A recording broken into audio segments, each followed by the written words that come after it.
8 अगस्त 2024 को हुए RBI monetary policy की ये 5 बड़े इंपॉर्टेंट अपडेट्स आपको जानने बेहद जरूरी हैं। नमस्कार, मेरा नाम अंकित है और आप देख रहे हैं जागरण बिजनेस।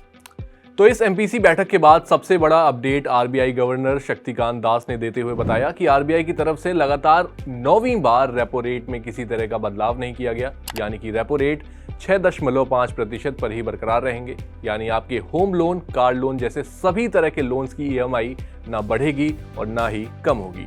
अगली बड़ी अपडेट रही भारतीय इकोनॉमी को लेकर, जिस पर आरबीआई की तरफ से बताया गया कि भारत की इकोनॉमी की ग्रोथ काफी मजबूत है। इसके अलावा महंगाई पर बात करते हुए आरबीआई गवर्नर ने बताया कि रिटेल महंगाई अप्रैल से मई के बीच में 4.8% पर थी, जो जून में बढ़कर 5.1% पर पहुंची।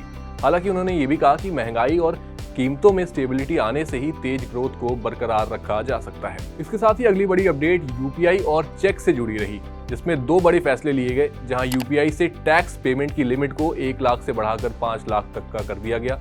वहीं चेक क्लियरेंस के समय को अब 2 दिन से घटाकर कुछ ही घंटे का कर दिया गया है, यानी अब आपका चेक डिपॉजिट करने के कुछ ही घंटों में क्लियर हो जाएगा। इसके अलावा आरबीआई ने बैंकों और एनबीएफसीज को लोन बांटने को लेकर सतर्क रहने को कहा है। आरबीआई गवर्नर ने कहा कि गोल्ड लोन और होम लोन पर टॉप अप लोन देने वाले बैंक्स और एनबीएफसीज सतर्क रहें। कई बैंक और एनबीएफसीज रेगुलेटरी फ्रेमवर्क को फॉलो नहीं कर रहे हैं और इस तरह के टॉपअप्स का इस्तेमाल सट्टेबाजी के कामों में हो सकता है, जिसके लिए बैंकों को इसका रिव्यू करना चाहिए और जरूरी कदम उठाने चाहिए।